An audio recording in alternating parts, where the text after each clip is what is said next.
Start. Good morning. మా నా పేరు వీరన్న. మా విలేజ్ ఇటుకపల్లి, రైకోడ్ మండల్. బసవరాజ్ సార్కు వెస్టేజ్ వాడిపించిన నేను.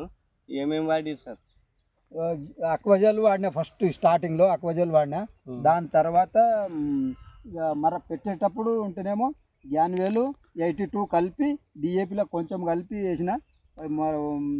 ఇంత చేనికి 4 ఎకరాల చేనికి అంటే ఇక్కడ వచ్చేసి 2.5 3 దాకా వాడినా. ఇంత డిఏపి సంచులు ఒక్కటిసారి బంద్ చేయకూడదని, మనం కొద్దిగా తగ్గించాలని ఆ ఉద్దేశంతో మా సార్ చెప్పడం అయింది, మేము వాడడం అయింది సార్. స్ప్రేలా 82 యాన్యువల్, అది 82 గోల్డ్, ఉమిక్, ఈ 3 వాడినాం సార్. Thank you. పటేల్, మీ యొక్క ఎక్స్పీరియన్స్ మీకు ఎట్లా అనిపిస్తుంది? పటేల్, మీరు కూడా వాడారు కదా? నేను కూడా వాడినా. అగ్రి 82, అగ్రి గోల్డ్, ఓమిక్ 3 వాడినా. నాతో కూడా బాగానే ఉంది ఇప్పటి వరకు. యాన్యువల్ దుక్కిలో వేసిన ఫస్ట్ నేను. డిఏపి కలిపి దుక్కిలో వేసిన స్టార్టింగ్లో. తర్వాత ఇక స్ప్రే చేసిన, ఇంకేదో చేయలే. 15 రోజులు అయింది ఇప్పటి వరకు. Okay, thank you. Thank you sir, thank you. చాలా గ్రేట్.